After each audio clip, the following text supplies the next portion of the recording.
आदाब नाजरीन, खैर मकदम में आपका जी सलाम में। और आज का मुद्दा लेकर हाजिर हूं मैं सऊद मोहम्मद खालिद। आज का मुद्दा है 20 एमएलए पर खतरा, आम आदमी पार्टी का क्या होगा। जी हां, अरविंद केजरीवाल की बात अगर करें तो तहरीक से निकला ये एक ऐसा लीडर जो कि दिल्ली का सीएम बना, लेकिन हमेशा से ये नाम सवालों और तनाजों के इर्द गिर्द ही दिखाई दिया। एक बार फिर से अरविंद केजरीवाल का नाम तनाजे में घिर गया है और इस बार केजरीवाल के 20 एमएलए पर खतरे की तलवार लटक गई है, जिन्हें केजरीवाल ने पार्लियामेंट्री सेक्रेटरी अपॉइंट किया था।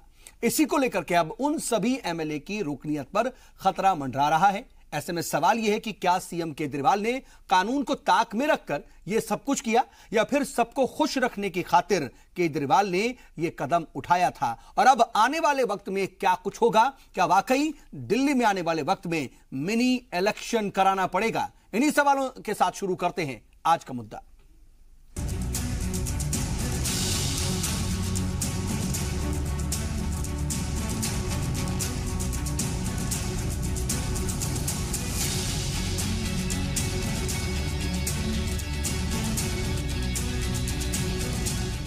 तो दिल्ली की केजरीवाल सरकार एक बार फिर से सवालों के घेरे में है। अब की बार केजरीवाल सरकार के 20 एमएलए पर खतरे की तलवार लटक रही है। इल्जाम है ऑफिस ऑफ प्रॉफिट का। पूरे मामले पर देखिए पहले खुसूसी रिपोर्ट, उसके बाद इसी पर होगी बातचीत की शुरुआत और हमारे साथ स्टूडियो में जुड़ेगा इसी पर बातचीत के लिए खास पैनल। आम आदमी पार्टी हमेशा किसी न किसी तनाजे में फंसी रहती है, मानो आम आदमी पार्टी और तनाजात का चोली दामन का साथ हो। एक मसले से पार्टी निकलती है तो दूसरे में फंस जाती है। इस बार आम आदमी पार्टी के 20 एमएलए पर तलवार लटक गई है। इलेक्शन कमीशन ने 20 एमएलए के ऑफिस ऑफ प्रॉफिट के मामले में सदर जमहूरिया को सिफारिश भेजी है, जिसमें 20 एमएलए को नाअहल करार देने की सिफारिश की गई है। इसके बाद एमएलए की रुकनियत रद्द हो सकती है। इस पूरे मामले पर अपोजिशन केजरीवाल से इस्तीफे की मांग कर रहा है। तो clearly cut office of profit का मामला है। ऐसे मामलों में सोनिया गांधी जी के केस में भी और जया बच्चन जी के केस में भी दोबारा चुनाव की नौबत आई थी, तो मेरे को लगता है उसी दिशा में जाएगा ये मामला। क्यों नहीं ये लोग इस्तीफा देते, क्यों नहीं? क्या इनको सत्ता का मोह इतना ज्यादा प्यारा हो गया है? केजरीवाल सरकार के 21 एमएलए पर ऑफिस ऑफ प्रॉफिट का मामला है। इलेक्शन कमीशन ने 21 एमएलए को नोटिस जारी किया था। एक एमएलए जरनैल सिंह ने पंजाब से इलेक्शन लड़ने के लिए दिल्ली असेंबली से इस्तीफा दे दिया था और इस वजह से केस 20 एमएलए के खिलाफ था। 13 मार्च साल 2015 को केजरीवाल हुकूमत ने इन एमएलए को पार्लियामानी सेक्रेटरी अपॉइंट किया था, लेकिन कानून के मुताबिक कोई भी एमएलए रहते हुए ऑफिस ऑफ प्रॉफिट नहीं ले सकता। दिल्ली हाई कोर्ट ने ही 8 सितंबर 2016 को 21 एमएलए के पार्लियामानी सेक्रेटरी के तौर पर अपॉइंटमेंट को रद्द कर दिया था। 19 जून 2015 को प्रशांत पटेल नाम के एक वकील ने सदर जमहूरिया के पास पिटीशन फाइल की थी। दिल्ली सचिवालय में सिर्फ बैठने का अधिकार मंत्रियों को है, न कि विधायकों को। वहाँ भी इनको केबिन्स बनवाए गए, वहाँ भी ये बैठते थे, एग्जीक्यूटिव डिसीजंस लेते थे। चीफ सेक्रेटरी की रिप्लाई में ये भी है कि जो कैबिनेट की मीटिंग्स हुई उन्होंने बैठे और जो एग्जीक्यूटिव डिसीजन लिए गए, कंपनीज को कॉन्ट्रैक्ट वगैरह दिए गए, कई सारे ऐसे डिसीजन जिसमें एमएलए का राइट नहीं होता, वहाँ बैठे। उन निर्णयों को भी इन्होंने प्रभावित किया। कहने के सब जब आप निर्णय को प्रभावित करते हैं तो कहीं ना कहीं से आपको प्रॉफिट भी होता है। प्रॉफिट खाली मॉनेटरी नहीं होता कि आपको पैसे मिल गया, प्रॉफिट के और भी कई सारे तरीके होते हैं। वो सारे इन्होंने प्रॉफिट लिए, ये चीफ सेक्रेटरी ने खुद बोला है एफिडेविट दे करके, डिटेल रिप्लाई। उधर आम आदमी पार्टी इसे साजिश करार दे रही है।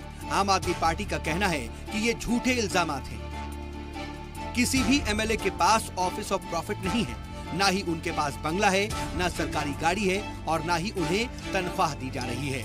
ऐसे में इलेक्शन कमीशन दिल्ली पर अपना फैसला थोपना चाह रहा है। तो वहीं आम आदमी पार्टी इलेक्शन कमीशन की सिफारिश के खिलाफ दिल्ली हाई कोर्ट में 20 एमएलए की रुकनियत रद्द करने की सिफारिश को चैलेंज करने पहुंच गई, जिसको दिल्ली हाई कोर्ट ने खारिज कर दिया और इलेक्शन कमीशन के उबूरी फैसले पर रोक लगाने से इनकार कर दिया। साथ ही इलेक्शन कमीशन से दिल्ली हाई कोर्ट ने जवाब मांगा है। इन 21 विधायकों के पास कोई सरकारी गाड़ी हो या कोई इन्होंने सरकारी बंगला लिया हो या कोई बैंक की स्टेटमेंट हो, कोई अकाउंट बुक हो जहां पे ये पता चले कि इन विधायकों को 1 रुपए की भी तनख्वाह इसमें मिली हो। ये जो पूरी की पूरी बात है, इसको इलेक्शन कमीशन के आगे रखना था। अभी तक इलेक्शन कमीशन के आगे इस मामले की कोई सुनवाई शुरू ही नहीं हुई है। ऐसे में अगर सदर जमहूरिया ने 20 एमएलए की रुकनियत रद्द कर दी तो केजरीवाल हुकूमत को तो हालांकि कोई खतरा नहीं होगा, क्योंकि अक्सरियत के लिए 36 एमएलए की जरूरत है। हालांकि इलेक्शन कमीशन को असेंबली की इस 20 सीटों पर इलेक्शन जरूर कराने पड़ेंगे, लेकिन सवाल ये है कि आखिर केजरीवाल हुकूमत ने कानून के खिलाफ ऐसा कदम क्यों उठाया? क्या अरविंद केजरीवाल सबको खुश रखना चाह रहे थे, या फिर पार्टी के अंदर एक राय नहीं बन पा रही थी, या इन सब के अलावा केजरीवाल और एमएलए में बेहतर तालमेल नहीं था? ब्यूरो रिपोर्ट, जी मीडिया। तो अरविंद केजरीवाल और आम आदमी पार्टी कह रहे हैं कि ऑफिस ऑफ प्रॉफिट का मामला ही नहीं है, ये एक साजिश है, लेकिन इसकी सच्चाई क्या है, इसकी गहराई में क्या है, इसको हम समझने की कोशिश करेंगे। आने वाले मुस्तकबिल में क्या कुछ हालात बनेंगे उसको भी हम जानने की कोशिश करेंगे। बातचीत के लिए हमारे साथ खास पैनल जुड़ गया, अपने मेहमानों से आपका तारुफ करा देते हैं। हमारे साथ इस वक्त बीजेपी के तर्जुमान प्रवीण शंकर कपूर जी जुड़े हुए हैं।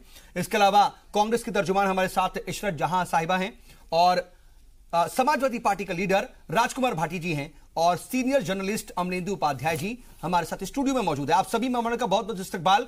और हमारे साथ इस वक्त फोन लाइन के जरिए आम आदमी पार्टी के बर्खास्त लीडर और साबिक वजीर दिल्ली के कपिल मिश्रा जी फोन लाइन के जरिए जुड़ चुके हैं। कपिल मिश्रा जी, आपका भी बहुत इस्तकबाल है जी सलाम पर।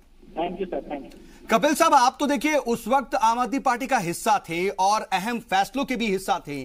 क्या कुछ हुआ था जब ऑफिस ऑफ प्रॉफिट का मामला सामने आया था? उस वक्त जब ये ओहदे दिए गए, उसके बाद हाईकोर्ट ने इस ओहदे को खारिज किया, उस वक्त की जरा आप बात बताएं तो ज्यादा अहम हम जानना चाहेंगे कि वो पॉइंट्स ज्यादा हैं अहम। सबसे पहले तो मैं आपको बताऊं कि डे वन से ये बात सबको मालूम थी कि ये एक इलीगल अनकॉन्स्टिट्यूशनल डिसीजन है। जब ये डिसीजन लिया जा रहा था उस वक्त मैं मंत्री नहीं था, तो मेरे को भी पार्लियामेंट्री सेक्रेटरी बनाने के लिए ऑफर किया गया था। उस वक्त सब लोगों का एडवाइस यही आया कि ये इलीगल डिसीजन है और ये टिकेगा नहीं और इन लोगों की कुर्सी जाएगी। मैंने भी मना किया और भी कुछ लोग थे जिन्होंने मना किया। और केजरीवाल जी को जल्दी थी इस प्रकार का एक पद देने की। पहले विधानसभा को, दिल्ली के असेंबली को एक कानून पास करना था। कानून पास होने के बाद ऑफिस ऑफ प्रॉफिट से बाहर करना था इस पोस्ट को, और उसके बाद पद दिए जा सकते थे जैसे बाकी राज्यों में दिए जाते हैं। लेकिन उन्होंने वो कानून पास नहीं किया और ये 20 लोगों को पद दिए गए जो डे वन से गैर कानूनी है। इसके बाद जब पकड़े गए और इलेक्शन कमीशन में चैलेंज हुआ तो जल्दबाजी में विधानसभा का एक सत्र बुला के कानून पास करने की कोशिश की गई। लेकिन क्योंकि पद देने के बाद कानून पास कर रहे थे तो वो कानून पास हो ही नहीं सकता था। वो राष्ट्रपति प्रणब मुखर्जी ने उनको साइन करने से मना कर दिया और तब से ये सबको मालूम है कि ये कुर्सी जाएगी। इसको डिले करने की कोशिश की गई। इलेक्शन कमीशन ने 20 विधायकों के 20 वकील भेजे गए। 2.5 साल मामले को खींचने की कोशिश की गई और आज भी एक सफेद झूठ बोला जा रहा है कि ऑफिस ऑफ प्रॉफिट नहीं है। ऑफिस ऑफ प्रॉफिट तब तक होगा जब तक आप कानून अगर पहले पास कर देते तो नहीं होता। तो इसमें यह देखना कि ऑफिस थी, गाड़ी थी, पैसा था, ये तो मामला ही नहीं है। आपने पद दे दिया, पद देने के साथ दिल्ली विधानसभा के अंदर सबको दफ्तर दे दिए। स्पीकर के ऑर्डर में लिखा हुआ है कि पार्लियामेंट्री सेक्रेटरी को दफ्तर दिए जा रहे हैं। तो ये एविडेंस के तौर पर मौजूद है। मीटिंगें हुई हैं, मीटिंगों में इन लोगों ने पार्लियामेंट्री सेक्रेटरी के तौर पर कपिल जी, लेकिन सवाल देखिए, हम आपसे पूछ रहे हैं इसलिए जरा आपसे भी हम जरूर सवाल पूछना चाहेंगे कि जब आप ये कह रहे हैं कि डे वन से लीगल था, तो क्या आपने पार्टी में रहते इसको लेकर के कोई आवाज उठाई थी? उस वक्त का जो सिनेरियो था उसमें आपका क्या किरदार था, ये भी बहुत अहम होता है सर, ये जानना चाहेंगे। केवल मैंने ही नहीं, मेरा किरदार तो बहुत छोटा है। पार्टी में बहुत लोगों ने इसको मना किया था, लेकिन क्योंकि पंजाब के इलेक्शन आने वाले थे और ये जल्दबाजी थी कि लोगों को सरकारी दफ्तर, सरकारी गाड़ी, सरकारी पैसा देकर उससे पार्टी को एक्सपेंड किया जाए दूसरे राज्यों में, जल्दबाजी में जानते बूझते कानून की समझ होते हुए ये निर्णय लिया गया। और ये बात डिसाइडेड थी कि जब भी इसके खिलाफ निर्णय आएगा अपने आप को विक्टिम दिखाने की कोशिश की जाएगी। चुनाव आयोग ने बहुत ज्यादा समय ले लिया। इससे पहले इतिहास में ऐसे जब भी फैसले हुए हैं 2 से 3 महीने में निर्णय लिया गया है। 2.5 साल का समय पहली बार लिया गया है, तो बहुत ज्यादा देर से ये निर्णय चुनाव आयोग ने किया। और मेरे को लगता है दिल्ली में चुनाव है और लगभग सबको मालूम है कि अब चुनाव की तरफ जा रहे हैं। आज हाईकोर्ट मिनी इलेक्शन होगा, लेकिन प्रेजेंट सिनेरियो आम आदमी पार्टी के हक में जाएगा या नहीं, ये भी जरा बताएं आप क्या लगता है? नहीं, आम आदमी पार्टी के हक में जा ही नहीं सकता है, क्योंकि लोगों ने देख लिया कि जो लोग सेवक बनने, नौकर बनने आए थे वो दिल्ली का मालिक बनकर बैठ गए। लाख के पद में 20 विधायक की कुर्सी जाके हिंदुस्तान के इतिहास में पहली बार हो रहा है। इससे ज्यादा बड़ा करप्शन और मॉरल फेलियर हो नहीं सकता है। तो यहाँ पर इन 20 विधानसभाओं में 2 साल से काम ठप है। किसी विधानसभा में विधायक काम नहीं कर रहे हैं क्योंकि उनको अपनी कुर्सी पे तलवार लटकती हुई दिख रही है। तो ये तो चुनाव एक शिकस्त अरविंद केजरीवाल की होनी है और उसके बाद दिल्ली में नहीं, लेकिन सर देखिए, पार्टी को तो नुकसान कुछ नहीं हो रहा, 46 एमएलए रह जाएंगे, गवर्नमेंट तो कहीं से भी डगमगाएगी नहीं। सर 20 जब विधानसभाओं के रिजल्ट आएंगे उसके बाद समीकरण दिल्ली में बदलने हैं। मैं आज ऑन रिकॉर्ड ये बात। चलिए, ये तो मुस्तकबिल की बात हो गई कि क्या कुछ सिनेरियो बदलेगा और जो समीकरण यानी इक्वेशन है क्या वो बदलेगी दिल्ली में। लेकिन फिलहाल जो सिचुएशन है उस पर हम मजीद बातचीत कर रहे हैं। हमारे साथ आप जुड़े और ये तमाम बातें की, इसके लिए आपका बहुत शुक्रिया कपिल मिश्रा जी। और बातचीत की शुरुआत में जरा अपने पैनलिस्ट से करना शुरू करूं और प्रवीण शंकर कपूर जी, मैं आपसे शुरुआत करना चाह रहा हूं। देखिए, कपिल मिश्रा जी भी ये कह रहे हैं कि डे 1 से ये इल्लीगल था और बहुत वक्त लगा लिया गया, लेकिन क्या आपको लगता है कि इसमें मरकजी हुकूमत का भी कोई किरदार है? क्योंकि साजिश का इल्जाम लगाया जा रहा है और साजिश इल्जाम आप पर। देखिए, एक तो मैं कपिल भाई की बात में एक अमेंडमेंट करना चाहता हूं। उन्होंने कहा पंजाब के इलेक्शन को देखते हुए ये अपॉइंटमेंट हुए थे। नहीं, ये पंजाब के इलेक्शन को देखते हुए अपॉइंटमेंट नहीं हुए थे। ये अपॉइंटमेंट हुए थे क्योंकि योगेंद्र यादव पार्टी तोड़ने की कगार पे पहुंचा रहे थे। आम आदमी पार्टी के अंदर की सत्ता की लड़ाई थी, उस लड़ाई में लीवरेज लेने के लिए ये लॉलीपॉप बांटे गए, सबको खुश किया गया, सबको खुश किया गया था। दूसरी बात, आज ये किसी भी सरकार पर, किसी दूसरी पार्टी पर इल्जाम लगाना चाहें, इलेक्शन कमीशन पर इल्जाम लगाना चाहें, तो जैसा कपिल भाई ने भी कहा, आप सोचिए ये पहला मामला है जिसमें लगभग 22 महीने हियरिंग चली और जिसकी हियरिंग होनी थी, जो आज बड़े विक्टिम कार्ड प्ले करने की कोशिश कर रहे हैं, वो सिर्फ एक काम करते रहे, एडजॉर्नमेंट सीक करते रहे। सच्चाई ये है खालिद भाई कि दिल्ली हाई कोर्ट इस मामले में अपना एक बड़ा फैसला सुना चुका। इनको ये हटे, ये जो विक्टिम कार्ड प्ले हो रहा है ना, ये हटे तो हाई कोर्ट के आदेश के बाद थे। अब ये 22 महीने उसे लिंगर ऑन भी करते रहे। आज देखिए, इधर तो एक फैसला इलेक्शन कमीशन ने किया और मात्र 1 घंटे बाद इन्होंने हाई कोर्ट में अपील कर दी। 1 घंटा अर्जेंट हियरिंग की अपील, तो इसका मतलब है इन्हें सब कुछ मालूम था, हमेशा से मालूम था, और ये वहां कुछ नहीं होने देना चाहते थे। सारा पेपर वर्क पहले से कंप्लीट था, सब कंप्लीट था, सिर्फ आज की तारीख और उस ऑर्डर का हवाला लिखा जाना था, और वो लिखा और डाल दिया हाई कोर्ट में अर्जेंट हियरिंग के लिए। और देखिए, इस देश का न्याय प्रक्रिया, सैकड़ों मुकदमे लंबित रहते हैं, मगर हाई कोर्ट ने भी इसे वरीयता देके सुना। ये अलग बात है कि रिलीफ कुछ नहीं दिया। नहीं, लेकिन उनके ऊपर कोई हार्म भी तो नहीं पहुंचाया हाई कोर्ट ने फिलहाल के तौर पर। मैंने कहा ना, कोई रिलीफ भी नहीं दिया। ठीक है, लेकिन इशरत जहां साहिबा, ये बताइए कि जो ये सिनेरियो एक डेवलप हो गया है दिल्ली में, क्या 5 साल से पहले ही वापसी की एक उम्मीद नजर आने लगी है, इसलिए आप इसको लपकना चाह रहे हैं, या फिर वाकई ये एक आईन का मामला है इसलिए आप इसके खिलाफ खड़े हुए? देखिए, मैं कहना चाहूंगी कि कांग्रेस की पहल पर जो है, आज कांग्रेस की पहल का नतीजा सभी दिल्ली की आवाम को देखने के लिए मिला, जिसमें सबसे बड़ी बात मैं कहना चाहूंगी, एक तो कपिल मिश्रा जी ने एक बात कही कि किस तरीके से एक अमेंडमेंट लाके जो है वो एक्सक्लूजन सीक किया जा रहा था कि ऑफिस ऑफ प्रॉफिट में से इस लिस्ट को निकाला जाए कि पार्लियामेंट्री सेक्रेटरीज जो हैं वो इंक्लूड नहीं होने चाहिए उस डेफिनेशन में।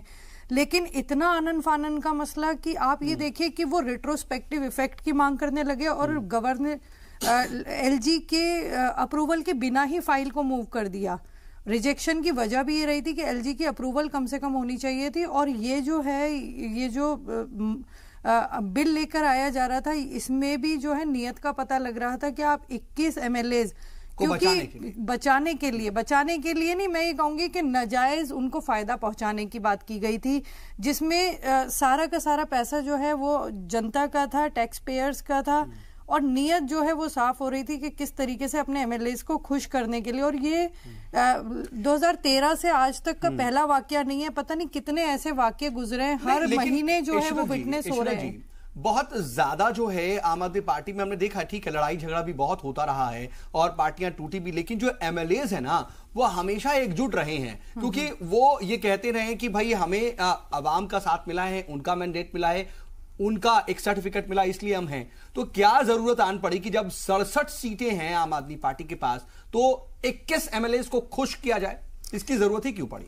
आपको क्या लगता है? देखिए, मैं पहली बात, इसमें भी कपिल मिश्रा जी भी अपनी बात रख रहे थे, तो वहां भी जो है एक नाराजगी की वजह से वो फूट पड़ी थी, कहीं बंदर बाट होना था पैसों का लेकर, और जब सेटिस्फेक्शन नहीं हुआ पूरे तरीके से तो ये बीच में फाड़ आया और पार्टी जो है वो अलग हुई। आप ये देखिए कि पार्टी में किस तरीके से कितने एमएलए नाराज हुए, कितने पार्टी से अलग हो गए, कितनों पे इलीगल जो भी आप डिग्री का मामला ले लीजिए, फेक लॉ डिग्री या ये सब।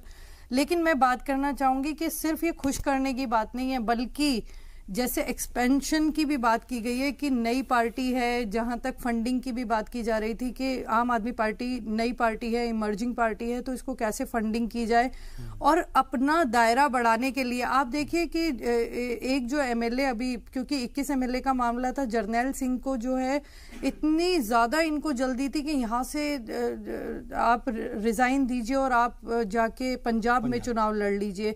और ये इस चक्कर में ये जो खुश करने की बात की गई है तो कॉन्स्टिट्यूशन को भी बाईपास कर दिया, क्योंकि कॉन्स्टिट्यूशन भी ये कह रहा है कि दिल्ली में जितनी टोटल सीट्स हैं आप उसका 10% जो है कैबिनेट रख सकते हैं। और पहली बार ये विटनेस किया गया है, यानी कि 7 से ज्यादा कभी नहीं हुआ। और एक पार्लियामेंट्री सेक्रेटरी होता था, लेकिन इतना ज्यादा खुश करने के लिए कि हम, चाहे वो सैलरी का मामला हो, आप देखें ना, लेकिन ये पीछे 400 ना सैलरी दी गई, ना बंगला, ना गाड़ी, कोई प्रॉफिट दिया नहीं गया। नहीं, लेकिन नियत जो है देने से नहीं होती है। आप ये देखिए कि वो आपने कम से कम लाभ का पद जो है वो उनको दे दिया, और अगर ये इंटरवेंशन कांग्रेस पार्टी नहीं करती तो अब तक वो भी ये उसका भी कम से कम मजा ले रहे होते। ये भी मैं आपको बिल्कुल श्योर करती हूँ। चलिए, लेकिन कहीं ना कहीं आपके लिए एक अच्छा और सुनहरा मौका भी, एक मिनी इलेक्शन कम से कम वापसी के लिए आपको मिल रहा है। नहीं, दिल्ली की आवाम के लिए, क्योंकि हर महीने एक ना एक नया नाटक आम आदमी पार्टी का और केजरीवाल का देखने के लिए मिलता है। क्रेडिट ले रही है कि आपकी वजह से ये आज हो रहा है, क्रेडिट इस चीज का कि हमने आवाम जो टैक्स पेयर्स हैं कम से कम उनके पैसे का गलत फायदा जो है वो एक पॉलिटिकल पार्टी ना उठाए। राजकुमार भाटी जी, ये जो पूरा इस वक्त सरगर्मी हम देख रहे हैं पिछले 2 साल से एक तरीके से लगातार चल रही है, और ऑफिस ऑफ प्रॉफिट का मामला, उसके बाद आम आदमी पार्टी का जो भी स्टैंड सामने आ रहा है, इसको आप किस तरह से देखते हैं? आप एक सीनियर क्या कहते हैं पॉलिटिशियन है, और इस तरह के मामलात को आपने देखा कि इससे पहले सोनिया गांधी का मामला भी सामने आया 2006 में, उसी साल जया बच्चन का भी मामला सामने आया था। उस वक्त क्या हुआ था? तो क्या आम आदमी पार्टी इन चीजों को जानती नहीं थी? जो बिल वो ला रही है पहले नहीं ला सकती थी, बाद में क्यों लाई? ये इसमें कानून और संविधान के दृष्टिकोण के साथ साथ इसे नैतिक दृष्टिकोण से भी देखा जाना चाहिए, क्योंकि राजनीति में नैतिकता एक बड़ी चीज है और लोकतंत्र जो लोकलाज से चलता है। इस मामले में और अन्य मामलों को देख के केजरीवाल जी जिस तेजी के साथ उभरे थे दिल्ली में, और पूरे देश में एक चेहरा उभरा था, और इनसे उम्मीद की गई थी कि एक वैकल्पिक राजनीति देंगे, ये नैतिकता के धरातल पर बहुत नीचे आ गए हैं। उन्होंने जो कई निर्णय इस तरह के लिए हैं, चाहे ये 21 लोगों को पार्लियामेंट्री सेक्रेटरी बनाने की आवश्यकता क्या है, उनका यूज क्या है, तो कोई जरूरत नहीं थी खर्चे की, और कानून की बात अगर ना भी करें तो उसकी जरूरत ही नहीं थी। इसी तरह जो अभी 2 राज्यसभा सदस्य इन्होंने भेजे हैं, और जो पार्टी से बाहर के लोगों को, और यानी कि महज 70 सीटों के असेंबली में आप 21 पार्लियामेंट्री सेक्रेटरी बनाई क्यों रहे? मतलब एक बेतुकी बात है, कोई तुकी नहीं है इस बात की। तो ये जो एक साफ सुथरी राजनीति की और विकल्प देने की बात करते थे, राजनीति की गंदगी को दूर करने की बात करते थे, भ्रष्टाचार के खिलाफ एक आंदोलन से इनका जन्म हुआ था, वो सारे जो उम्मीदें थी वो इन पर उन्होंने पानी फेर दिया, और लोगों को निराशा हाथ लगी है, और ये लगा कि ये व्यक्ति तो पहले जो पॉलिटिशियन थे उनसे भी बेकार निकला।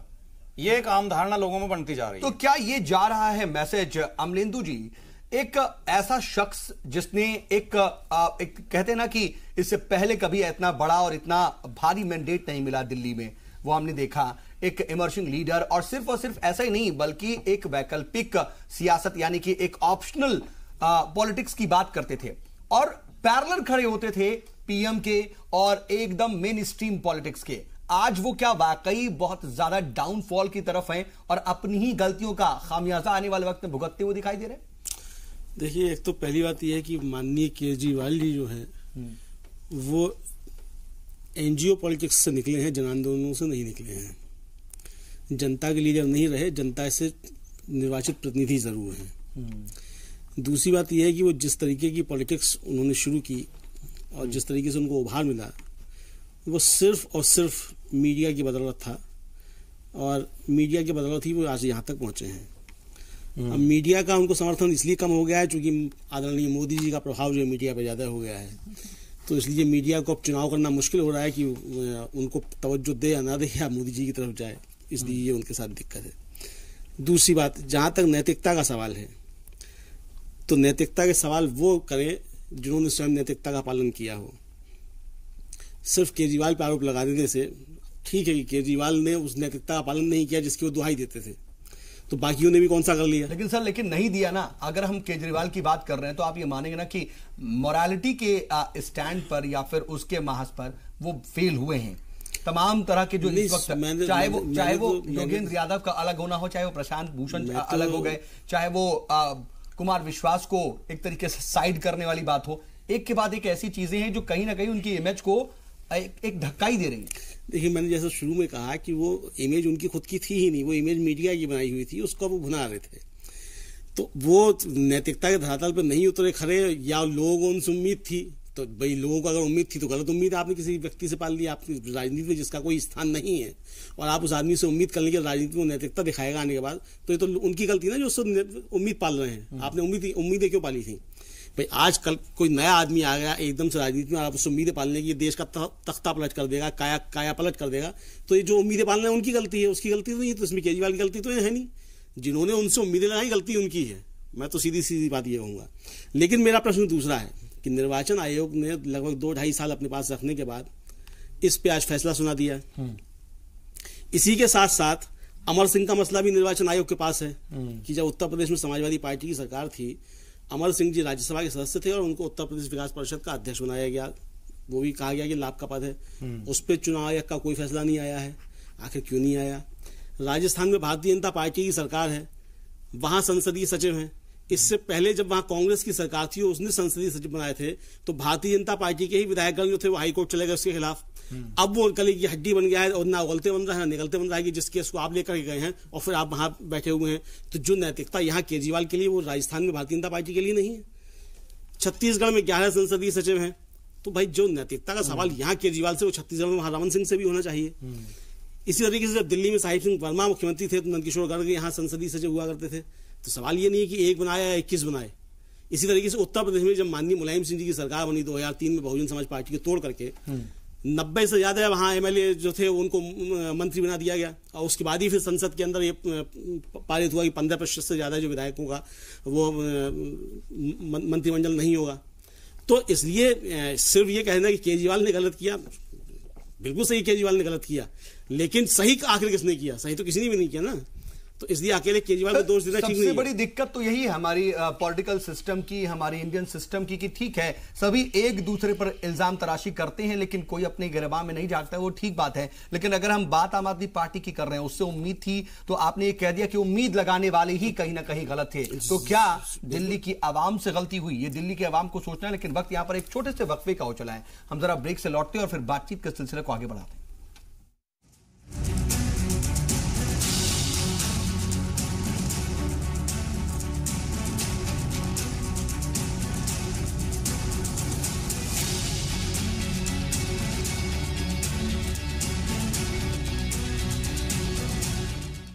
ब्रेक के बाद एक बार फिर से आपका इस्तकबाल है। आज का मुद्दा में बात कर रहे हैं आम आदमी पार्टी की, उसके 20 एमएलएस की, कि क्या उनकी रुकनियत आने वाले वक्त में खत्म हो जाएगी। हालांकि तलवार तो फिलहाल लटकती दिखाई दे रही है, हाईकोर्ट से भी राहत नहीं मिली है। अब सदर जमहूरिया का फैसला करेंगे, ये देखने वाली बात होगी। लेकिन इसी पर हम बातचीत कर रहे हैं, हमारे साथ बातचीत के लिए खास पैनल मौजूद है। और प्रवीण शंकर कपूर जी, मैं आपके पास आना चाहूंगा कि ये जो बात कही जा रही है कि ऐसा नहीं है कि सिर्फ पार्लियामेंट्री सेक्रेटरीज दिल्ली में ही है, बल्कि राजस्थान में भी है, छत्तीसगढ़ में भी है, तो किसी ने भी ठीक नहीं किया। मॉरलिटी के ग्राउंड में कोई भी पूरी तरह से अपने आप को पाक साफ ना कहे। अमलेंदु जी जैसा कह रहे थे। देखिए, पार्लियामेंट्री सेक्रेटरीज अलग अलग राज्यों में हमेशा होते रहे हैं, दिल्ली में भी पहले भी रहे हैं, मगर विषय यह होता है कि वहां विधानसभाएं अमेंड करती हैं और जो सुविधाएं दी जाएंगी वो परिभाषित हो जाती है। एक तनख्वाह होती है, जो तनख्वाह चाहे एक विधायक की तनख्वाह से 1 रुपया कम हो या 1 रुपया ज्यादा हो, मगर वो एक तनख्वाह भी प्रिस्क्राइब अलग होती है। हर चीज संवैधानिक तरीके से होती है, उसको डिफाइन किया जाता है। और दूसरा, विधानसभा की सीट्स की संख्या के अनुपात में होती है। ठीक है। दिल्ली में यूनियन टेरिटरी है, ये एक पार्लियामेंट्री सेक्रेटरी यहां बनाया जा सकता था। वक्त वक्त पे दोनों पार्टियों ने 2 भी किए हैं, बीजेपी और कांग्रेस ने। और एक का जो संवैधानिक प्रक्रिया है वो parliamentary secretary to the chief minister है, मिनिस्टर्स के पार्लियामेंट्री सेक्रेटरी। ये तो कुछ ऐसा हो गया कि ऊपर कैबिनेट मिनिस्टर बैठ गया और नीचे ये मिनिस्टर ऑफ स्टेट्स बैठ गए। तो ये मैं फिर वही बात कहूंगा जहां से मैंने शुरू किया था। एक टूटती हुई पार्टी का भय था केजरीवाल के मन में, और उस वक्त ये लॉलीपॉप बांटे गए, मालूम इन्हें तब भी था। और केजरीवाल ने पिछले 2 साल इसी स्थिति का फायदा उठाया है। पिछले 2 साल से ये जो आपने भी अभी बीच में एक टिप्पणी कही थी कि उसके एमएलए एकजुट रहते हैं, वो एमएलए एकजुट इसलिए नहीं रहे, ये 20 लोग उसके पीछे इसलिए नहीं एकजुट रहे कि ये ईमानदार है केजरीवाल। वो इसलिए रहे कि उन्हें ये मालूम था कि हमारा सर्वाइवल जितने भी दिन कराएगा यही कराएगा। अब आप देखिएगा ये पार्टी कैसे बिखरेगी। नहीं, लेकिन जो आप डेफिनेशन की बात कर रहे हैं प्रवीण जी, वही डिफाइन किया जाता है, बिल लाया जाता है। तो पहले पोस्ट ऑफिस ऑफ प्रॉफिट ठीक है दे दिया गया, आपने कहा कि भाई पार्लियामेंट्री सेक्रेटरीज बना दिया गया, उसके बाद बिल लाया गया। क्या इसको रिवर्स नहीं किया जा सकता था? अगर ऐसा ही होता या फिर यहां ही दिक्कत थी तो इसको रिवर्स कर देते, पहले बिल लाते, उसके बाद ये पहले डिफाइन कर देते या उसके बाद उनको देते। मगर तब भी ये 20 नहीं कर पाते ना, तब भी ये 20 नहीं कर पाते। किसी भी सूरत दिल्ली के केस में वो संख्या 7 से आगे, 6 से आगे तो ये ले जा ही नहीं पाते, क्योंकि दिल्ली में तो 1 मुख्यमंत्री 6 मंत्री संवैधानिक प्रावधान है। तो आप जितने मंत्री हैं उससे ज्यादा तो पार्लियामेंट्री सेक्रेटरी नहीं बना लेंगे ना। तो दिल्ली में तो अगर संवैधानिक व्यवस्था से भी किया जाता तो लास्ट नंबर जो आना था वो 6 था। ठीक है, 6 या 7 आता। हाँ, 7 कह लीजिए आप। ठीक है, मैं आता हूं। लेकिन राजकुमार भाटी जी, देखिए अमलेंदु जी जो बातें कह रहे हैं या जिस तरह की बातें कह रहे हैं कि चलिए आवाम ने ही कहीं ना कहीं गलती कर दी और आवाम ने भरोसा नहीं करना चाहिए था, लेकिन क्या किसी पार्टी को इतना अख्तियार मिल जाता है? आज जब फंसे हैं तो अपने आप को विक्टिम दिखाने की क्या कोशिश हो रही है या वाकई वो विक्टिम है? नहीं, विक्टिम तो उन्हें किसी भी दृष्टिकोण से नहीं कहा जा सकता। अमलेंदु जी ने जो बातें कही वो बहुत सुलझे हुए पत्रकार हैं और उन्होंने बहुत अच्छी बातें कही हैं, मैं उनका सबका समर्थन करता हूं। लेकिन एक बात मैं स्पष्ट करना चाहूंगा, थोड़ा सा उस पर टिप्पणी करना चाहूंगा कि जहां तक उन्होंने कहा कि जनता ने उम्मीद गलत लगा ली। राजनीति उम्मीदों का ही खेल है, संभावनाओं का खेल है। जनता जब किसी पार्टी के साथ तभी जुड़ती है और तभी चुनाव में उसे चुन के लाती है जब उसे उससे कोई उम्मीद होती है। अब अगर वो पार्टी उस उम्मीद पर खरी नहीं उतर रही है तो इसमें जनता की गलती नहीं है, उस पार्टी की गलती है या उस व्यक्ति की गलती है। तो आजकल मीडिया का रोल पहले राजनीति में बहुत कम होता था। व्यक्ति संघर्ष के बल पर नेता बनता था, 10 साल में जाके तो उसकी पहचान बन पाती थी। आज मीडिया रातों रात किसी को भी हीरो की तरह पेश कर देता है और फिर वो बुलबुले की तरह फूलता है और बुलबुले की तरह फूट जाता है। ये केजरीवाल के साथ हुआ है। तो ये मीडिया के बनाए हुए नेता थे, इनकी अपनी कोई योग्यता नहीं थी, एक अलग संघर्ष नहीं था। बात होती है, कोई राजनीतिक एक अलग फ्रंट की बात होती है, एक अजीम इत्तेहाद की बात होती है तो केजरीवाल सबके चहीते हो जाते हैं। लेकिन आज जब देख रहे हैं कि उनकी नाव डूब रही है तो फिर उसके बाद आप भी उन्हें कोस रहे हैं। ऐसा है नहीं कि आज यही इसी तरह का स्टैंड केजरीवाल के लिए आपका पहले भी रहा हो? देखिए, वर्तमान में केजरीवाल जी जो नीचे की तरफ जा रहे हैं वो इसीलिए उनका साथ कोई नहीं दे रहा। 20 विधायकों की सदस्यता खत्म होने के नहीं, साथ देने का सवाल नहीं है। साथ तो ये कोई गठबंधन नहीं हो रहा है, कोई चुनाव नहीं हो रहा है, चुनाव के लिए नहीं हो रहा है। अगर 20 विधायकों की सदस्यता खत्म भी हो जाती है तो उनकी सरकार तो नहीं गिरेगी, सरकार तो पूरा कार्यकाल पूरा करेगी, जहां तक मेरा दृष्टिकोण है। ठीक है, लेकिन इससे उनकी छवि पर असर पड़ेगा। जनता में गलत मैसेज जा रहा है कि उन्होंने कुछ इस तरह के कदम उठाए जो उन्हें नहीं उठाने चाहिए थे, जो जनहित में नहीं है। उन्हें जनहित में कार्य करना चाहिए था, वो जनहित में न करके विधायकों को खुश करने के लिए कदम उठा रहे हैं। तो ये इससे एक मैसेज अच्छा नहीं जाएगा। ठीक है, लेकिन इशरत जी, ये अभी भी देखिए मंडे को एक बार फिर से सुनवाई होगी, तो क्या आप देख रहे हैं, क्या अब हाईकोर्ट से अभी राहत नहीं मिली है, लेकिन किसी तरह की उनको कोई परेशानी भी नहीं हाईकोर्ट की तरफ से नजर आ रही है? क्या आप देखते हैं, क्या आने वाले वक्त में वाकई इन 20 MLAs की जो रुकनियत है वो खत्म हो जाएगी और सदर जमहूरिया की तरफ से यही इशारे ऐसा लग रहा है जो सिचुएशन से? देखिए, जहां तक केजरीवाल सरकार की बात करें तो अभी इनके पास कंफर्टेबल मेजॉरिटी है और सरकार को कोई खतरा नहीं है। लेकिन अगर हम आज का जो जितना भी पूरा सिनेरियो रहा तो चीफ इलेक्शन कमीशन का जो ऑर्डर है उसको सिर्फ चैलेंज हम सुप्रीम कोर्ट में कर सकते हैं। ये फर्स्ट टाइम है कि ये हाई कोर्ट में भी मूव कर रहे हैं और इसी वजह से इन्हें कोई भी जो है वो रिलीफ नहीं मिल पाया है। और अभी जैसे फाइल आगे मूव हो रही है और प्रेसिडेंट ऑफ इंडिया के पास गई है तो वो भी बाउंड है, नेचुरल है, मतलब कॉन्स्टिट्यूशन जो कहता है वो उस तरीके से प्रोसीडिंग चलेगी, पूरी कार्रवाई होगी। कंफर्टेबल जोन में है इसलिए शायद थोड़ा कहीं ना कहीं खामोश है, नहीं तो अब तक फिर कहीं ना कहीं धरना देके बैठ गए होते जैसे इनकी आदत है। लेकिन क्या, जैसे देखिए वो इलेक्शन कमीशन पर भी सवाल उठा रहे हैं, लेकिन क्या कांग्रेस को इलेक्शन कमीशन का काम इसलिए इस वक्त अच्छा लग रहा है क्योंकि उसकी पॉलिटिक्स को सूट कर रहा है, इसलिए आपको लग रहा है कि इलेक्शन कमीशन बहुत अच्छा कर रही है? जब आपको कहीं भी वीवीपीएटी को लेकर के शक होता है, कहीं ईवीएम को लेकर शक होता है, तो फिर आप भी तख्ती और बैनर लेकर के चले आते हैं। देखिए, ये नहीं हमें भूलना चाहिए कि कांग्रेस पार्टी का मूव था, कांग्रेस पार्टी ने मूव किया इलेक्शन कमीशन में जाके, और ये कभी तो मुझे समझ में नहीं आ रहा कि स्टैंड कहाँ क्लियर जाके होगा, क्योंकि आम आदमी पार्टी का और चीफ मिनिस्टर का तो ये कहना है कि बीजेपी के इशारों पे काम हो रहा है। अभी आप बैठ के कह रहे हैं कि कांग्रेस जो है वो बड़ी खुश है और कांग्रेस की पॉलिटिक्स को सूट मैंने इशारा नहीं बोला, आपको सूट कर रहा है इसलिए आप सपोर्ट कर रहे हैं कि बहुत अच्छा काम कर लिया आज इलेक्शन कमीशन ने। चाहूंगी कि जो पब्लिक ने मैंडेट दिया था, दिल्ली की पब्लिक ने, वो कहीं ना कहीं उसके जो नियत थी केजरीवाल सरकार की वो गलत थी, उसको जाके चैलेंज किया गया। और ये तो अगर देखिए अनकॉन्स्टिट्यूशनल कोई भी काम होगा, कॉन्स्टिट्यूशन को आप मानने को तैयार नहीं हो, आप सिर्फ इस कहीं ना कहीं प्रशांत पटेल का ताल्लुक है क्या कांग्रेस से? हाँ, प्रशांत पटेल जो जिन्होंने पिटीशन फाइल की थी। देखिए, प्रशांत पटेल जो है वो एक एडवोकेट है और कांग्रेस पार्टी के किसी भी पद पे नहीं है, पहले मैं ये बात क्लियर करूं। और पार्टी ने जो मूव किया पद पर है ना हो, लेकिन क्या उसके मेंबर है?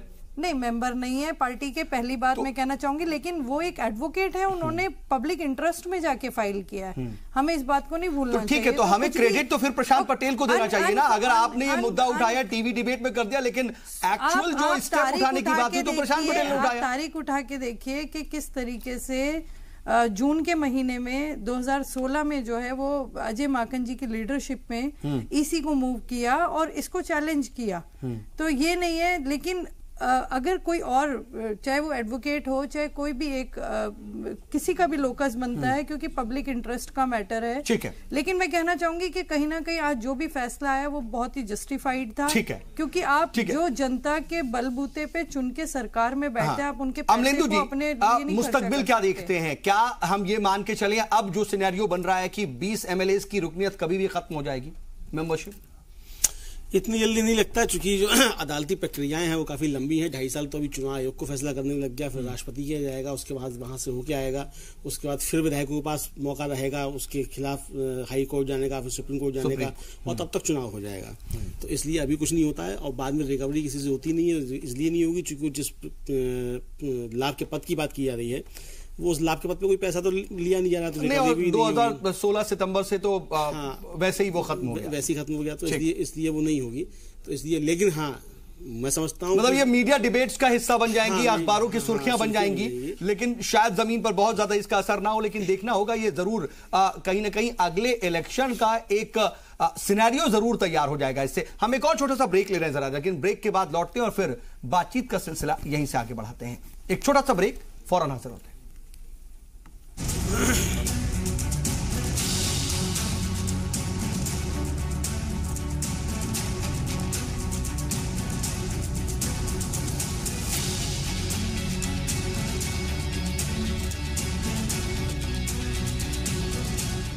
चलिए ब्रेक से हम वापस लौटाए हैं। हम बात कर रहे हैं कि आखिर आने वाले वक्त में क्या कुछ सिनेरियोज बन रहे हैं और किस तरीके के हालात इस वक्त आम आदमी पार्टी के सामने हैं, आने वाले वक्त में क्या कुछ बनेंगे।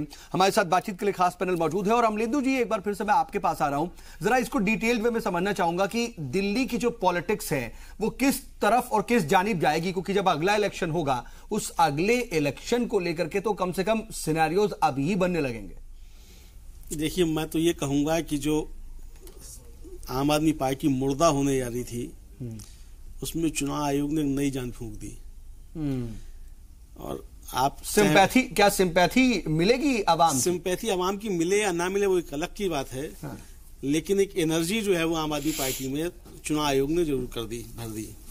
जिस तरीके से भी प्रदर्शन रहा पंजाब के चुनाव में, उसके बाद फिर गुजरात के चुनाव में आम आदमी पार्टी का, गोवा में तो, और म्युनिसिपल कॉर्पोरेशन के चुनाव में तो काफी बैकफुट पर चली गई थी आम आदमी पार्टी। और केजरीवाल जी जो हर समय बोलते ही रहते थे वो काफी खामोश हो गए थे। लगता था मनमोहन सिंह जी की आत्मा जो है शायद उसका उन पर असर आने लग गया है। लेकिन अब मुझे लगता है कि वो फिर से कुछ बोलना शुरू कर देंगे, विक्टिम हूँ, सर जी मेरे साथ ये हो रहा है, सर जी मेरे साथ वो हो रहा है।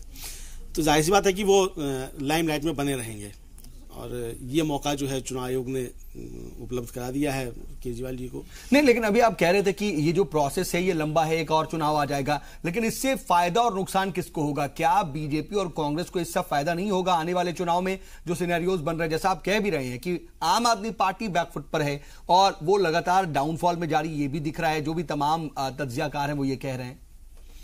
नहीं, अब भारतीय जनता पार्टी को क्या फायदा होगा या कांग्रेस को क्या फायदा होगा ये तो बात की बात है। चुनाव होंगे तब फायदे और नुकसान की बात होगी। मुझे तो नहीं लगता कि आम चुनाव से पहले कोई जो बीच में मध्यावधि चुनाव होने जा रहा है या मिनी इलेक्शन कोई होने जा रहा है, ऐसी स्थिति अभी बनती हुई नहीं दिखती है। चूंकि जैसे मैंने पहले भी कहा, वास्तव में बात यही है कि कानूनी प्रक्रिया इतनी लंबी है और लंबा चलेगा मामला, तब तक जो है वो उनको राहत मिली जाएगी, टर्म पूरा हो जाएगा, टर्म पूरा हो जाएगा। तो इसलिए मुझे नहीं लगता कि बीच में कोई चुनाव होने जा रहा है। प्रवीण जी, आम आदमी पार्टी देखिए सीधे आपको ही टारगेट बना रही है, इसके पीछे क्यों? आप क्या नजर आता है आपको? कि आम आदमी पार्टी एंटी बीजेपी जो पॉलिटिकल स्पेस है उस पर बैठना चाहती है और बैठी रहना चाहती है। वो जानती है कि पिटीशन कांग्रेस ने लगाई है, मगर वो दोष हमें देगी। अरे भाई, हमें क्या दोष दे रहे हो?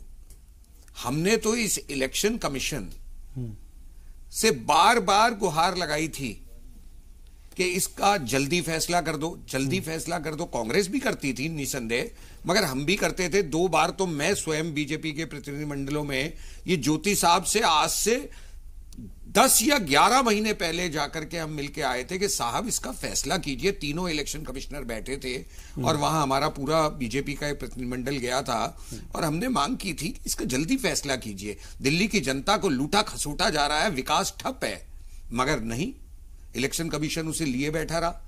देखिए, हम ये आरोप लगा रहे हैं कि इलेक्शन कमीशन ने इनजस्टिस किया है और वो श्रीमान जी बीजेपी पे दोष दे रहे हैं।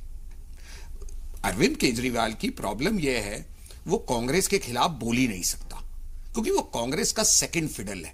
उसने अभी कांग्रेस के लोगों को राज्यसभा पहुंचाया है। वो एक्चुअली बीजेपी की भी पार्टी है और ये जो है ना, ये कंफ्यूजन सर शुरू से ही है। ये कंफ्यूजन इसलिए है क्योंकि ये कंफ्यूजन अरविंद केजरीवाल, असल बात तो ये है कि दोनों ही पार्टियों को नुकसान उससे पहुंचता है। बिल्कुल, लेकिन आप दोनों एक दूसरे पर ही इल्जाम लगा जाते हैं। नहीं, हम कोई इल्जाम किसी पर नहीं लगा रहे। अरविंद केजरीवाल की असलियत धीरे धीरे खुल रही है और उसका प्रमाण विभिन्न राज्यों के साथ साथ दिल्ली नगर निगम में भी देखने को मिला। एक आवर्षण हुआ। क्या प्रेसिडेंट आने वाले वक्त में जल्द ही, अब आपको लगता है चलिए ठीक है इलेक्शन कमीशन ने तो अपना काम कर दिया, लेकिन क्या प्रेसिडेंट की तरफ से भी जो फाइनल कमेंट आना है या फिर इनकी रुकनीत रद्द करनी है वो फौरन आप देखते हैं, या फिर जैसे अमलेंदु जी कह रहे हैं कि अब न टर्म पूरा हो जाएगा, नया इलेक्शन का टाइम आ जाएगा? देखिए, माननीय राष्ट्रपति जी क्या फैसला लेंगे, कब लेंगे, वो मेरे विवेक और अधिकार क्षेत्र दोनों के बाहर है टिप्पणी करने के लिए। लेकिन आपको क्या लगता है, क्या आपकी पार्टी के लिए क्या बेनिफिशियल होगा? आप एक मिनी इलेक्शन में जाएं या फिर टर्म पूरा होने के बाद इलेक्शन में जाएं? क्योंकि आप इस मुद्दे को तो लेकर के जाएंगे ही। मैं आज इस मुद्दे पे दोपहर से अब तक 5वें चैनल पर इस विषय पे चर्चा कर रहा हूं और मैं बिल्कुल स्पष्ट कहता हूं, भारतीय जनता पार्टी एक कैडर बेस्ड पार्टी है हमें तो आप कल सुबह चुनाव में जाने के कहिए, हम तो कल सुबह जाने के लिए तैयार हैं। हमारे बूथ पंच परमेश्वर काम कर रहे हैं, 12 महीने काम कर रहे हैं। हम अपना चुनाव लड़ेंगे और जीतेंगे।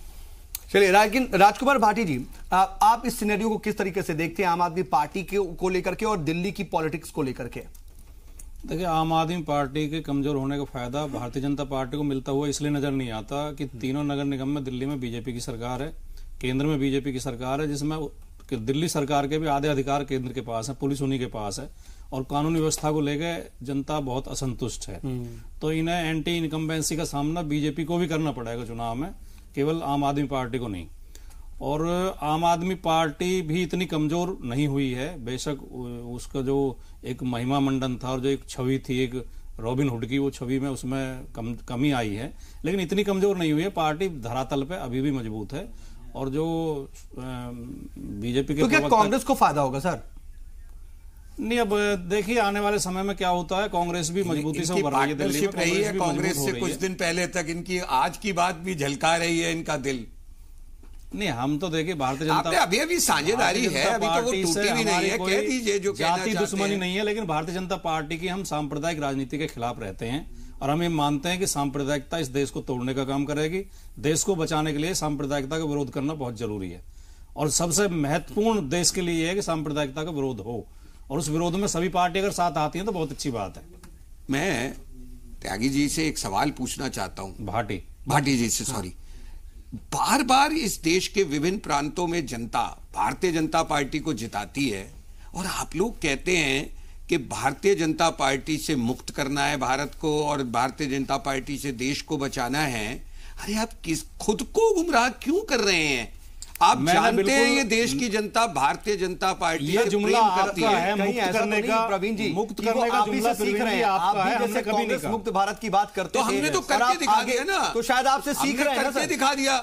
हम बीजेपी से मुक्त नहीं करना चाहते, सांप्रदायिकता से मुक्त करना चाहते हैं, सांप्रदायिक राजनीति को रोकना चाहते हैं। पहले कुछ करके आप अपने आप को परिवर्तित करें, संविधान में आस्था रखें। आम आदमी पार्टी की कर रहे हैं तो जरा उसी पर रहते हैं। अमलेंदु जी, बात देखिए अब यही होगी कि आने वाले वक्त में क्या होगा। आम आदमी पार्टी को आपने कहा कि एक तरीके से बूस्टअप मिल गया है, लेकिन यह बूस्टअप कितने दिन का है यह बहुत इंपॉर्टेंट हो जाता है। भले ही अपने आप को विक्टिमाइज दिखाने की कोशिश करे, लेकिन क्या आपको लगता है कि आवाम वैसा ही भरोसा आने वाले वक्त में और अगले चुनाव में और अगले इंतखाब में दिखा पाएगी? क्योंकि डेंट बहुत लगे आम आदमी पार्टी पर। नहीं, डेंट बहुत लगे हैं, उसमें कोई शक नहीं है कि जो केजरीवाल जी की जिस तरह पहले का उम्मीदें लोगों ने पाली थी, अब वो उस तरीके की उम्मीदें जनता में अब केजरीवाल जी से नहीं है। और ये बात साफ होने लगी कि भाई जिस तरीके से भारतीय जनता पार्टी या कांग्रेस की राजनीति करती है, नहीं उससे एक देखिए दो तरह की बात होती है। एक होती है कि पार्टी का परसेप्शन और लीडर का परसेप्शन क्या है लोगों के मन में, और एक दूसरा होता है कि वो इस वक्त गवर्नमेंट में है और काम क्या कर रही है। देखिए, कुछ मोर्चों पर तो बेशक मतलब हमारे अंतर विरोध है उनसे, मतलब कई मुद्दों पे इख्तलाफात है आम आदमी पार्टी से। उसके बावजूद स्वास्थ्य के क्षेत्र में और शिक्षा के क्षेत्र में बेशक आम आदमी पार्टी ने बहुत अच्छे काम किए हैं, इस बात से कोई इनकार नहीं कर सकता। और मुझे लगता है कि इस मॉडल को जो आज का पूंजीवादी जो हमारा विकास का मॉडल है, उसमें अगर इस तरीके से शिक्षा स्वास्थ्य पे ध्यान दिया जाए तो जो पूंजीवाद का एक मानवीय चेहरा लाने की बात की जाती है तो उस पर बात हो सकती है। तो अभी तो मैं समझता हूं कि जो बाकी राज्य हैं उनको भी शिक्षा और स्वास्थ्य के क्षेत्र में जो जिस तरीके से काम किया है उस पर उनसे कुछ सीखने की आवश्यकता है निश्चित तौर पे। नहीं, लेकिन जो डेंट की बात है, हम देखिए अगले चुनाव की बात इसलिए कर रहे हैं क्योंकि ये सारा सिनेरियो घूम फिर करके ये मामला जो है अगले दिल्ली के असेंबली इलेक्शन पे जरूर उठेगा और इसको कोई भी पार्टी, चाहे आम आदमी पार्टी हो, इसको ये कहेगी कि हमें टारगेट करने की कोशिश की गई, हमें इतना परेशान किया गया, और बीजेपी हो या कांग्रेस हो वो इसको दिखाने की कोशिश करेगी कि किस तरीके से इन्होंने कॉन्स्टिट्यूशन तक को भी जख्म पहुंचाया। ये मुद्दा तो बड़ा बनेगा। नहीं, निश्चित तौर पर मुद्दा बड़ा बनेगा। और मैं तो ये बात कहना चाहूंगा कि अगर कांग्रेस का नेतृत्व तो समझदारी से काम ले, जिसकी उम्मीद है नहीं कि वो समझदारी से काम लेगा और लेता भी नहीं है समझदारी से काम, तो अगर वो समझदारी से काम ले तो अगला चुनाव निश्चित तौर पर भारतीय जनता पार्टी और कांग्रेस के बीच में दिल्ली में होगा। लेकिन जिस तरीके से वहाँ की पार्टी है, जिस तरीके से वहाँ फैसले लिए जाते हैं, वो लगता ही नहीं है कि वो फैसले जो समझदारी से लिए भी जाते हैं। तो ऐसे में आम आदमी पार्टी सस्टेन करती है या जनता में फिर सर मैं और क्या कहते हैं पॉलिटिकल रिएक्शन से ज्यादा मैं आपके पास ही एक बार फिर से आना चाहूंगा। जरा ऑप्शंस की बात भी कर लें कि आप सीनियर जर्नलिस्ट हैं, ऐसे सिनेरियोज को आपने देखा है 2006 में भी किस तरीके से ऑफिस ऑफ प्रॉफिट को लेकर के मामला सोनिया गांधी का हो या फिर जया बच्चन का हो आया, अमर सिंह की बात भी आपने कही। क्या ऑप्शन इस वक्त आम आदमी पार्टी के लिए बचते हैं? क्या उनके पास बचने का भी कोई रास्ता है कि अपने 20 एमएलएज को वो बचा पाए किसी तरह से? नहीं, देखिए, बचाने का रास्ता तो कानूनी ही है, कानूनी लड़ाई लड़नी पड़ेगी। और सबसे बड़ी बात यह है कि जो हमारा संविधान है उसमें लाभ के पद की तो बार बार बात की गई है, लेकिन ये कहीं डिफाइन नहीं है कि लाभ का पद क्या है। जो समझा जाता है वो यही समझा जाता है कि अगर आप तनख्वाह ले रहे हैं, नहीं, लेकिन मैं सर इसमें एक चीज जरूर कोट कर देता हूं, ये सब लाभ का पद है। मैं कोट ये कर देता हूं कि जब 2006 में जया बच्चन का मामला था, उन्होंने सुप्रीम कोर्ट पे इसको चैलेंज किया था। सुप्रीम कोर्ट ने भी जो अपनी बात कही थी वो बहुत इंपॉर्टेंट हो जाती कि अगर कोई भी चाहे वो एमपी हो या एमएलए, वो ऑफिस ऑफ प्रॉफिट का हकदार होता है या फिर वो लेता है, तो उसकी जो रुकनियत है वो जाएगी, चाहे उसने तनख्वाह ली हो, कोई भत्ता लिया हो या ना लिया हो। ये साफ तौर पर सुप्रीम कोर्ट ने ये बात कही है। तो इसका मतलब है कि ऑफिस ऑफ प्रॉफिट अगर किसी ने भी चूज कर लिया, भले ही फाइनेंशियल उसको प्रॉफिट ना हो, लेकिन ओहदे का भी अगर प्रॉफिट मिलता है तो उसकी रुकनियत जाएगी। नहीं, बिल्कुल सही है, लेकिन ये तय तो होगा ना कि ऑफिस ऑफ प्रॉफिट है कि नहीं है। यही स्पष्ट नहीं है। बात यह है कि अभी यही स्पष्ट नहीं है कि ऑफिस ऑफ प्रॉफिट है कि नहीं है, उसका कोई स्पष्ट प्राविधान संविधान के अंदर नहीं है। और जया बच्चन जी ने यही निवेदन किया था माननीय सुप्रीम कोर्ट से कि भाई आप ये तय कीजिए कि क्या ऑफिस ऑफ प्रॉफिट है, क्या ऑफिस ऑफ प्रॉफिट नहीं है। इस तरीके से मैं आपको बताना चाहूंगा कि जिस समय राज्यसभा के लिए पर्चा भरा शिबू सोरेन जी ने, और उस समय उनका वो पर्चा रद्द हुआ, उसमें भी यही ऑफिस ऑफ प्रॉफिट की बात आई। बाद में फिर ये हुआ कि भाई अगर आप एक मंत्री के तौर पर तनख्वाह ले रहे हैं तो दर्जा प्राप्त हो या उसके अंदर हो, तो फिर वो ऑफिस ऑफ प्रॉफिट में नहीं आ रहा है। तो ये भी एक मतलब संदेह जो है वो पैदा होता है। इसका भी एक क्लू का इसका लाभ मिल सकता है आम आदमी पार्टी के विधायकों को। चलिए, निश्चित तौर पे देखना होगा कि ऑप्शन क्या है। वाकई आप सभी मेहमान हमारे साथ जुड़े और बातचीत में शामिल हुए, इसके लिए आपका बहुत बहुत शुक्रिया। अब ये देखने वाली बात होगी कि आम आदमी पार्टी आगे इस लड़ाई को किस तरीके से लड़ती है। फिलहाल तो उसके लिए मुश्किलें ही नजर आ रही हैं, लेकिन ये जो पूरा सिनेरियो है, ये जो पूरी सरगर्मी है, आने वाले वक्त में दिल्ली के असेंबली इलेक्शन में जोरदार तरीके से उठेगी, ये तो तय है। बहरहाल आज का मुद्दा में बस इतना ही।